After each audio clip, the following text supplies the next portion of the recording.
You will live in the attic until you learn your place. She never left it.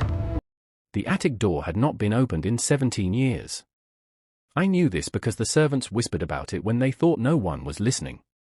The attic where the Duke's first wife had been confined. The attic where she had died. The attic that had been sealed on the Duke's orders and never spoken of again. And now he was pushing me through its door. You will live here until you learn your place. His voice was cold, controlled, the voice of a man who had never been defied and did not intend to start tolerating defiance now. Behind him, his mother, the Dowager Duchess, watched with satisfied malice, her thin lips curved in triumph. I had been his wife for exactly 6 hours. 6 hours ago, I had walked down the aisle of Thornwood Chapel believing I was entering a marriage of convenience.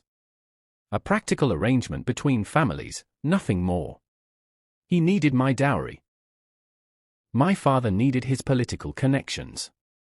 Love had never been part of the negotiation. But I had expected civility. Respect. The basic dignity afforded to any human being, let alone a duchess. Instead, at the wedding breakfast, I had made the mistake of disagreeing with the dowager. A small thing, a comment about the flower arrangements, of all things. I had suggested that the roses might have been fresher if they had been cut that morning rather than the day before. The dowager's face had gone white with fury.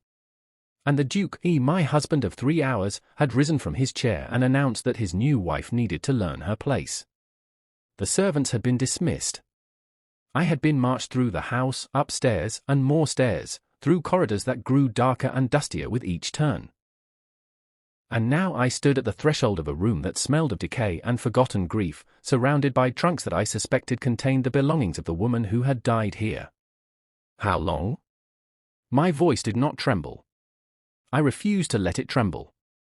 Until you understand that in this house, you do not speak unless spoken to. You do not contradict. You do not have opinions. He lifted his candle, illuminating cobwebs and cracked porcelain dolls and wallpaper that peeled from the walls like diseased skin. My first wife lived here for 3 years before she learned. I hope you are a faster learner. Your first wife died here. Yes. A tragedy. His voice held no grief, no remorse. Perhaps you will be more resilient. He turned and walked away. The door slammed shut behind him. And I heard the lock turn. If you want to know what I found in that attic, and why I never left it, subscribe right now. We are a small channel fighting to grow, and every subscriber helps us reach more people with stories like this. Stay with me. This is unlike anything I have ever told you. The first night, I did not sleep. I sat on the floor with my back against the locked door, listening to the house settle into silence around me. The attic stretched before me, vast and shadowed, filled with shapes I could not quite identify in the darkness. The single window. A grimy dormer that let in thin moonlight, showed only sky and the distant silhouette of trees. I was 22 years old. I had been raised in comfort, educated in elegance, trained for a life of drawing rooms and dinner parties. I had never slept on a floor. I had never been locked in a room. I had never been treated as anything less than a lady. And now I was a prisoner in my husband's attic. The fury came first. Hot and bright, burning through my veins like fire. How dare he? How dare this man, this cruel, cold, contemptible man, treat me like this? I was Lady Isabel Ashworth, daughter of an earl. I had a dowry that could purchase half of London. I had connections that stretched across Europe. But none of that mattered here. Here, I was alone. When the fury burned itself out, something else took its place. Calculation. I had been raised by a father who played political games with the skill of a chess master. He had taught me to think strategically, to see beyond the immediate crisis to the larger pattern. The Duke wanted to break me. To crush my spirit until I became the silent, obedient wife he believed he deserved. His first wife had endured 3 years of this treatment before dying, of what, exactly, I did not know. But I could guess. I would not follow her path. I would survive this. I would endure. And when the opportunity came, because opportunity always came if you waited long enough, I would make the Duke regret every moment of cruelty he had inflicted. I rose from the floor and began to explore my prison. The attic was larger than I had realized. It stretched across the entire top floor of the west wing, divided into several chambers connected by low doorways. The main room where I had been deposited was clearly the living space. It contained a bed, dusty but intact, a washstand, dry and unused, and the trunks that had so disturbed me when I first entered. The other chambers held different treasures. One was filled with books. Hundreds of them, stacked on shelves that reached to the rafters. Many were damaged by damp and age, but many others were perfectly preserved. I pulled one from a shelf at random and found myself holding a volume of philosophy that I had always wanted to read but had never been permitted to obtain. Another chamber contained paintings, portraits, landscapes, still lifes. Many of them quite fine, stored away as though someone had tried to erase them from existence. I recognized the style of several famous artists whose works hung in the great museums of Europe. A third chamber held musical instruments. A harp with broken strings. A pianoforte covered in dust but still producing sound when I pressed its keys. A violin that seemed almost untouched by time. And everywhere, on walls, in trunks, tucked between books and beneath paintings, I found evidence of the woman who had lived here before me. Her name was Catherine. I learned this from the diaries hidden in a trunk beneath her bed. Dozens of small journals, filled with careful handwriting that grew increasingly desperate as the years passed. I read them by moonlight, by candlelight when I discovered candles in a box near the window, by the grey light of dawn that crept through the grimy glass. Catherine had been the Duke's first wife. She had been young when she married him, barely 18, and she had committed the same sin I had committed. She had disagreed with the dowager. But Catherine's exile had not been brief. She had lived in this attic for 3 years.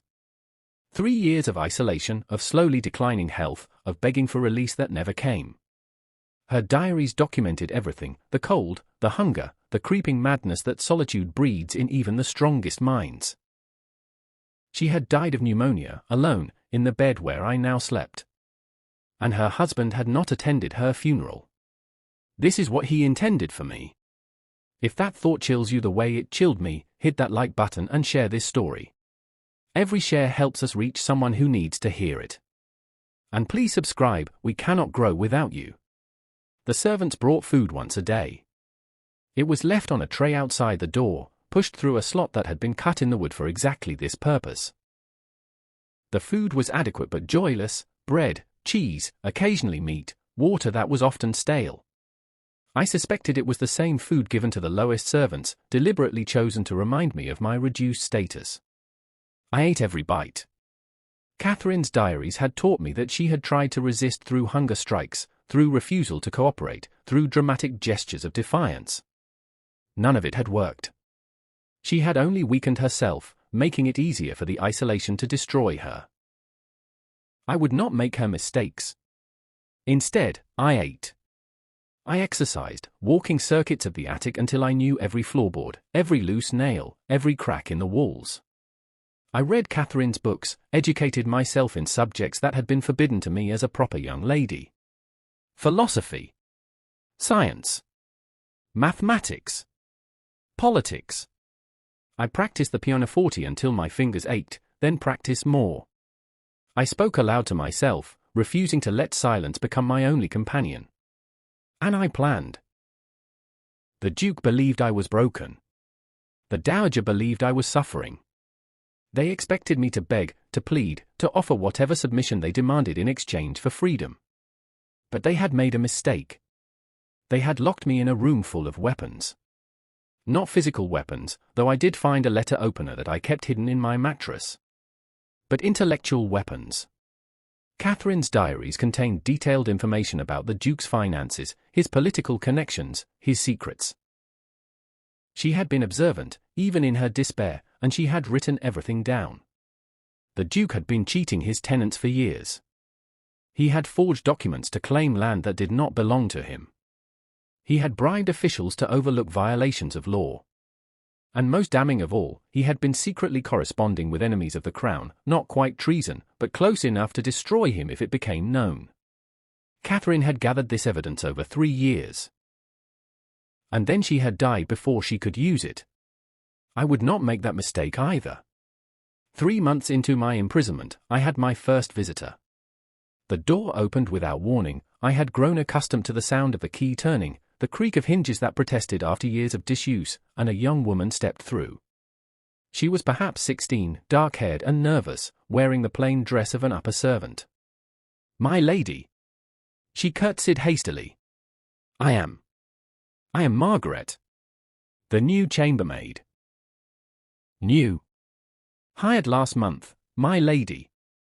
I did not know, no one told me. She glanced around the attic, her eyes wide with horror. They said the west wing was closed for repairs. But I heard sounds. Music. And I wanted to see. "You are curious." "I am foolish. If the dowager finds me here, then we must ensure she does not find you." I rose from the chair where I had been reading. "Tell me, Margaret. What do the servants say about me?" She hesitated. "They say you were defiant. That you insulted the dowager on your wedding day. That you are being corrected. And what do they say about the woman who lived here before me?" "Nothing, my lady. No one speaks of her at all. Her name was Catherine. She was the Duke's first wife. She died in this room after 3 years of isolation." I watched Margaret's face go pale. I found her diaries. "Would you like to know what she learned about the Duke and his mother?" Margaret became my spy. I did not force her. I was careful about that. She chose to help me, motivated partly by sympathy and partly by the secrets I revealed from Catherine's diaries. The Duke had cheated her own family, it turned out. Her father had once owned a small farm on the estate's edge, until forged documents transferred the land to the Duke's holdings. She wanted justice as much as I did. Through Margaret, I learned what was happening in the house below. The Duke was telling everyone that I had suffered a nervous collapse after the wedding and was recovering in seclusion. The dowager was spinning tales of my fragile constitution, my unsuitability for the position of Duchess. And my own family? My father had written several letters demanding to see me. The Duke had responded that I was too ill for visitors. My father, apparently satisfied with this explanation, had stopped writing after the 2nd month. I was alone.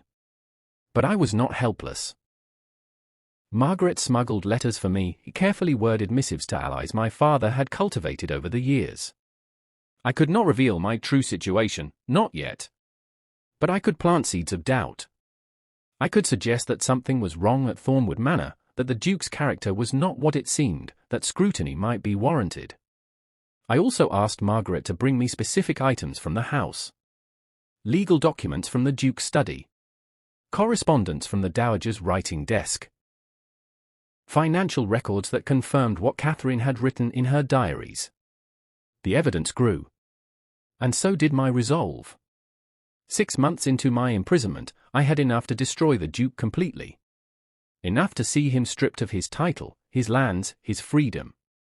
Enough to send both him and his mother to prison for fraud, theft, and conspiracy. But I waited. Because I had learned something else from Catherine's diaries. Something that changed everything. We are 6 months in, and Isabel is about to discover something that will change this entire story. If you are on the edge of your seat, you are exactly where I need you. Subscribe right now so you do not miss what happens next. We are fighting to reach 1,000 subscribers, and every single one of you brings us closer to that dream. Catherine had not died of pneumonia. I found the truth hidden in the final pages of her last diary, pages that had been written in a different hand. Shaking, uneven, clearly composed by someone who was struggling to hold the pen. He has been poisoning me. The words hit me like a physical blow. I did not realize until it was too late. The food they bring, something is wrong with it. I have been growing weaker for months, and I thought it was the cold, the isolation, the despair. But I overheard the dowager speaking to the cook. She thinks I am asleep, but I heard everything. They have been adding something to my meals. Arsenic, I think. Small doses, so it looks like natural illness. The physician who attends me is in their pay. He will write whatever cause of death they instruct him to write. I am going to die. I wish I had been braver. I wish I had fought harder. I wish I had found some way to escape this place before it was too late. If anyone finds this diary, if anyone reads these words, please know that I was murdered. And please, if you can, make them pay for what they have done. I set down the diary with trembling hands. The Duke had not merely imprisoned his first wife. He had killed her. And I was eating the same food. I stopped eating immediately. This presented a problem. Without food, I would weaken and die, perhaps faster than whatever poison they were administering. But continuing to eat meant continuing to consume whatever substance was slowly destroying me. Margaret became my salvation. I told her what I had discovered. She wept, then composed herself, then offered to bring me food from outside the house, purchased with her own wages from the village market. It was a risk. If she was caught, she would be dismissed at best, imprisoned at worst. But she was willing to take that risk. My father died of a wasting illness 3 years ago, she said. Just after he lost the farm. The physician said it was natural, but I always wondered. She shook her head. If the Duke murders people who inconvenience him, then he must be stopped. Whatever it takes. I rationed my safe food carefully. I ate enough to maintain my strength, but not so much that the tray of poisoned meals appeared suspicious. I disposed of the Duke's food through the attic window, scattering it on the roof where birds and rain would erase the evidence. And I accelerated my plans. The evidence I had gathered needed to reach people who could act on it. Not my father. He was too easily manipulated, too eager to believe explanations that preserved his political alliances. I needed someone with power, with integrity, with the courage to challenge a duke. I found him in the letters Catherine had preserved. Lord Edward Ashworth was Catherine's brother. He had written to her throughout her imprisonment, desperate to see her, denied at every turn by the Duke's excuses.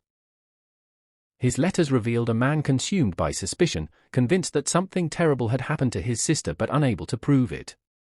After Catherine's death, he had demanded an investigation. The Duke's allies had blocked him at every turn.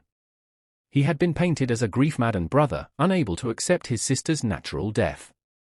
He was still alive. And according to Margaret's inquiries, he was still seeking justice. I was at his bedside, holding his hand, when he took his final breath. The moment was quiet, almost peaceful, nothing like the dramatic deaths I had read about in stories. One moment he was there, and the next he was gone. I became Queen of Valdoria. The title fell on me unexpectedly. I had assumed my father's distant cousin would inherit, as I was unmarried and female and my parents had produced no sons. But Valdorian law, I learned, was more progressive than I had realized. The eldest child inherited regardless of gender, provided they claimed the throne within a year of the monarch's death. And I had claimed it. I had not planned to. I had intended to return to Santander after my father's funeral, to resume the quiet life I had built. But standing in the throne room, wearing my mother's crown, looking at the faces of people who had known me since childhood, I realized that running had served its purpose. It had taught me who I was. It had proven that I could survive on my own terms. Now it was time to see what else I could become. The early months of my reign were challenging. I had been trained for politics but not governance. I understood diplomacy but not administration. I made mistakes, some minor, some significant, and learned from each one. But I also discovered strengths I had not known I possessed. I was a good listener, which made me popular with advisors who had been ignored by my father. I was practical, which allowed me to cut through elaborate court rituals to the substance beneath. I was compassionate, which earned me the loyalty of people who had expected a cold ruler. I was a good queen. And I was alone. The loneliness I had felt in Santander returned, sharper now. There were people around me constantly, servants and advisors, nobles and diplomats, but none who knew the real me. The woman who had washed dishes in taverns. The woman who had taught children to read for the price of a meal. The woman who had burned a duke's apology letter and felt both satisfaction and regret. I was surrounded, and I was solitary. Until one evening, 3 years after my disappearance, when the Duke of Thornwood appeared at my court. 3 years have passed, and now he is here. If your heart is racing right now, you are exactly where I want you. Hit that subscribe button, tap the bell for notifications, and make sure you do not miss what happens next. We are so close to our first 1,000 subscribers, and your support means everything. He was different. I noticed it immediately, before he spoke a single word. The arrogant tilt of his chin was gone. The casual cruelty that had lived in his eyes had been replaced by something more complicated, something that looked almost like pain. He was thinner, too. And there were grey streaks in his hair that had not been there 3 years ago. Your Majesty. He bowed low, lower than protocol required. Thank you for receiving me. I almost did not. I remained on my throne, maintaining the height advantage. My advisors recommended turning you away at the border. I would have understood if you had. Then why did you come? Because I owed you an apology in person. He straightened but kept his eyes lowered. The letter I sent was inadequate. Words on paper cannot convey the depth of my regret. I needed to stand before you and tell you myself. You have traveled across 2 kingdoms to apologize. I have traveled across 2 kingdoms because 3 years ago, I destroyed something precious through arrogance and cruelty. I have spent every day since then trying to understand how I became that man, and how to become someone else. He finally met my eyes. I am not asking for forgiveness. I am not asking for anything. I simply needed you to know that I see now what I could not see then. That you deserve better. That you were better. Better than me, better than my court, better than the cage I was building for you. And Lady Arabella? The bride you actually wanted. Married a viscount last year. They seem happy. He smiled wryly. She made it very clear, when she rejected me, that she wanted nothing to do with a man who could treat a woman as I had treated you. She said you had more dignity in your departure than I had shown in my entire life. She was not wrong.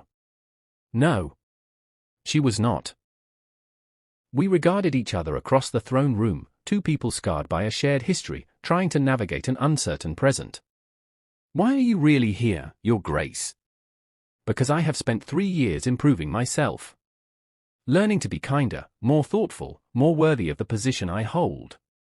And the entire time, there was one question I could not answer. He took a breath. Whether I could ever atone for what I did to you. Whether there was any path forward that did not lead to eternal regret. And you thought coming here would answer that question. I thought seeing you, seeing what you have become, might help me understand what I destroyed. I heard reports of your reign. A queen who listens. A ruler who cares for her people. A woman who transformed herself from political pawn to genuine leader. His voice softened. I wanted to witness that transformation for myself. And perhaps, selfishly, I wanted you to witness mine. He stayed for a week. Against my advisor's recommendations, against my own better judgment, I allowed the Duke to remain at my court. We did not spend time alone, that would have been inappropriate and unwise, but we spoke during formal dinners, passed each other in corridors, observed each other from careful distances. I watched him interact with my servants. He was unfailingly courteous, treating them as people rather than furniture. I watched him converse with my advisors. He asked questions and listened to answers, showing genuine interest in perspectives other than his own. I watched him, and I began to believe that he had changed. This was dangerous. I knew it was dangerous.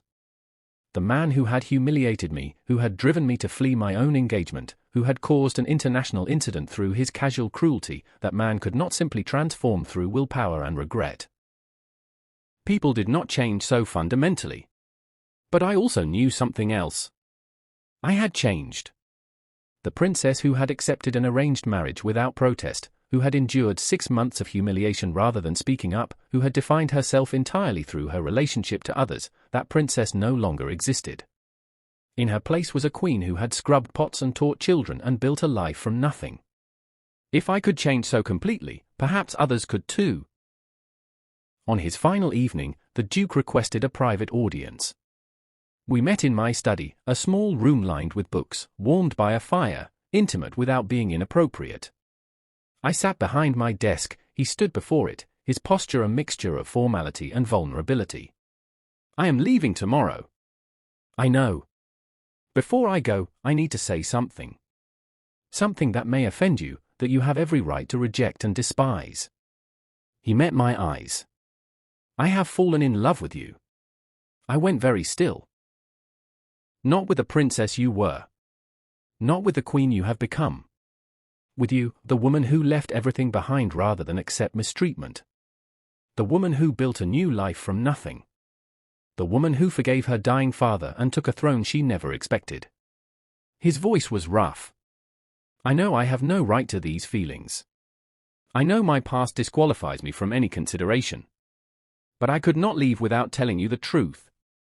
You did not love me when we were engaged. No. I was too blind and too arrogant to see anything beyond my own desires. But watching you from afar these 3 years, seeing who you truly were all along, I learned to see.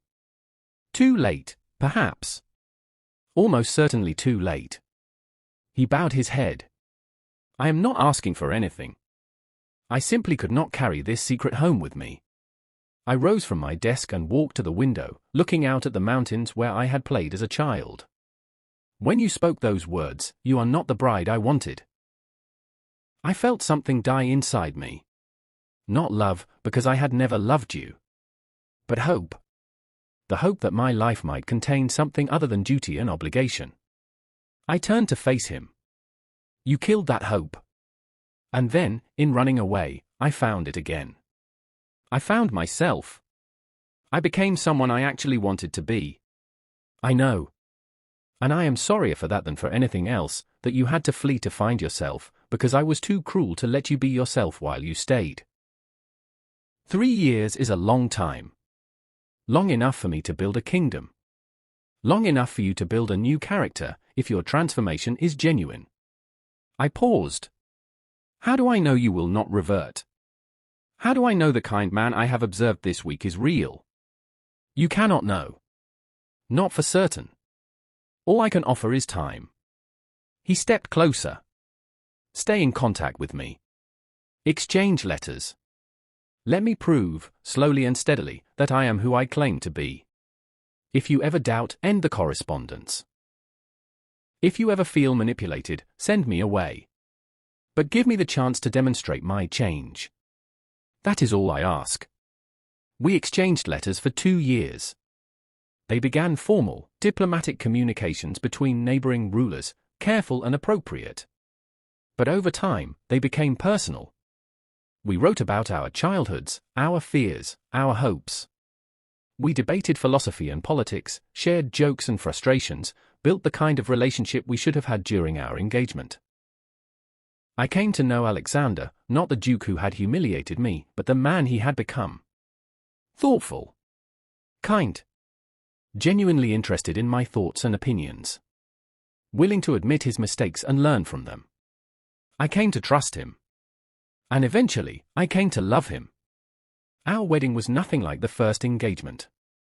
There was no elaborate court spectacle, no political maneuvering, no crown jewels or formal announcements. We married quietly, in the chapel of my palace, with only those who truly mattered in attendance. I wore a simple gown. He wore no ceremonial insignia. We spoke vows we had written ourselves, promises of equality, partnership, and the kind of love that was built rather than assumed. When he placed the ring on my finger, I remembered the last time I had removed a ring. The night I had left everything behind. The night I had become someone new. I do not deserve you, he whispered. Perhaps not. But you have earned me. And that matters more. 20 years later, we stood together on the balcony of our shared palace, 2 kingdoms united not through political arrangement but through genuine partnership. Our children played in the courtyard below, free and happy in a way neither of us had been at their age. Do you ever think about that night? Alexander asked. The night you left the jewels and vanished. Sometimes. Usually when I need to remember who I am. And who I refuse to ever be again. And what do you remember? I remember that the most powerful thing I ever did was walk away. I remember that I had to lose everything to find myself. And I remember, I turned to face him. That you had to lose me to find yourself. The most painful and necessary lesson of my life. It brought us here. Yes. He pulled me close. Every mistake, every cruelty, every year of regret, it all led to this moment. To you, to us, to everything we have built together. I leaned into his embrace, watching our children laugh in the evening light. I had left the crown jewels on a table and vanished into the night. And from that act of desperate courage, I had found something worth more than any jewels. I had found myself. And then, against all odds, I had found love. Thank you for staying with me through this entire story. You are the reason we do this. If it touched your heart, please subscribe. We are fighting so hard to reach our first 1,000 subscribers, and every single one of you makes a difference. Share this story with someone who needs to hear that walking away can be the beginning, not the end. Comment where you are watching from, I read every single one, and I want to say hello to you. Until next time, remember, sometimes the bravest thing you can do is leave. And sometimes, the most beautiful thing is what comes after. Contacting Lord Edward was the most dangerous thing I had done. A letter smuggled out of the house, addressed to a man who had every reason to be suspicious of anything connected to the Duke. If it was intercepted, if it fell into the wrong hands, my plans would be destroyed and my life would be forfeit. But Margaret was clever. She did not post the letter locally, where the Duke's allies controlled the mail. She traveled to a neighboring village on her day off, claimed to be visiting relatives, and sent the letter from there. Then we waited. 3 weeks later, Margaret burst into the attic with news. There is a man at the gate. Lord Edward Ashworth. He is demanding to see the Duke, demanding to inspect the house. He has brought a magistrate and 2 constables. My heart soared. What is happening? The Duke is refusing entry. But Lord Edward has a warrant. Something about new evidence in the death of Lady Catherine. The magistrate is insisting. We heard shouts from below. Running footsteps. The crash of doors being forced open. And then, for the first time in 11 months, the attic door swung open. But it was not the Duke who stood there. It was Lord Edward Ashworth, tall, grey-haired, with Catherine's eyes and Catherine's stubborn chin. Behind him stood the magistrate and constables, their faces pale with shock as they took in the prison where I had been confined. My God, Lord Edward breathed. It is exactly as you described. Exactly as Catherine described. You received my letter. I received my sister's diaries. His voice cracked. You included copies of her final pages. The ones about the poison. He stepped into the attic, his eye sweeping over the room where Catherine had died. I have spent for years trying to prove what happened to her. And now, because of you, I finally can. We are at the moment of rescue, but this story is far from over. If you are breathing fast right now, you understand what I am building. Share this with everyone you know. Subscribe. Hit that bell. We are so close to 1,000 subscribers, and your support is what keeps these stories coming. The Duke was arrested that afternoon. He had attempted to flee when Lord Edward produced the warrant, but the constables had anticipated this. They caught him at the stables, trying to saddle a horse, his face contorted with fury and fear. The Dowager was arrested an hour later, found burning documents in her private chambers. The constables managed to save most of them, including letters that confirmed her role in Catherine's murder and her plans for my own slow death. The cook confessed within days, desperate to save herself from the gallows. She had been adding arsenic to Catherine's meals on the Dowager's orders. She had begun the same treatment with mine 3 months into my imprisonment. If I had continued eating their food, I would have been dead within the year. The scandal was immense. A duke who murdered his first wife and attempted to murder his second. A dowager who orchestrated poison and imprisonment. A conspiracy that stretched back years, involving forged documents, stolen lands, and bribed officials. The newspapers could not print enough copies to satisfy demand. And I became famous overnight. The Duchess in the attic, they called me. The woman who survived what Catherine could not. The woman who brought down a monster. I did not feel like a heroine. I felt exhausted, damaged, forever changed by what I had endured. 11 months of isolation had left marks that did not show on my skin but cut deeply into my soul. I flinched at sudden sounds. I could not bear to be in small spaces. I woke screaming from nightmares about poison and locked doors. But I was alive. And the Duke was not. The trial was swift. The evidence was overwhelming: Catherine's diaries, my testimony, the cook's confession, the documents saved from the dowager's fire. The Duke and his mother were convicted of murder, attempted murder, fraud, and conspiracy. He was hanged on a cold November morning. I did not attend the execution. I had seen enough of him. Instead, I sat in the garden of my father's house, my father, who had finally realized the horror he had delivered me into, and wept for forgiveness, and I watched the autumn leaves fall. The dowager received life imprisonment. She died in her cell 3 years later, unrepentant to the end. I inherited Thornwood Manor. This was unexpected. The courts ruled that as the Duke's legal widow, I was entitled to his estate despite his crimes. I considered selling it, burning it, razing it to the ground. But in the end, I decided on a different course. I turned it into a refuge. The attic where Catherine had died and I had nearly died became the first room I transformed. I tore out the decaying wallpaper, replaced the grimy windows, filled the space with light and air. I hung Catherine's portrait on the wall, painted from a miniature that Lord Edward had preserved, so that she would always be remembered. And then I opened the doors. Women who had been imprisoned by cruel husbands. Women who had been silenced, abused, forgotten. Women who needed a place to heal and rebuild. I welcomed them all. The house that had been a prison became a sanctuary. 10 years after my release, I stood in the transformed attic and watched the sunset paint the sky in shades of gold and rose. The room bore no resemblance to the prison I remembered. It was bright now, filled with comfortable furniture and books and musical instruments.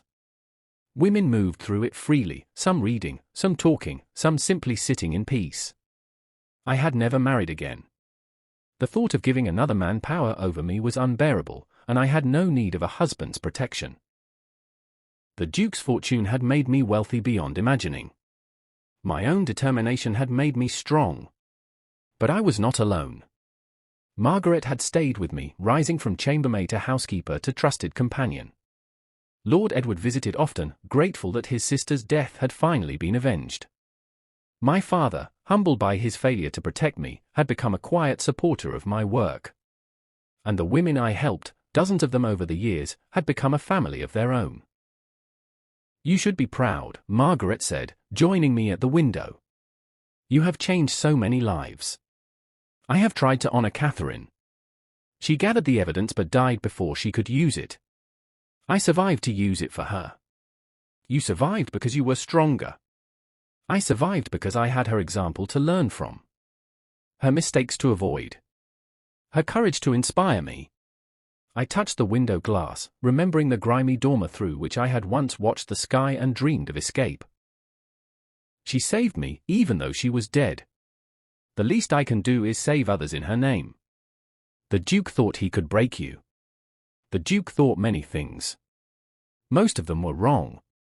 I smiled. He said I would live in the attic until I learned my place. But he was the one who never understood where my place truly was. And where is that? Wherever I choose it to be. That was the lesson he never wanted me to learn. That my place is not determined by him, or by any man.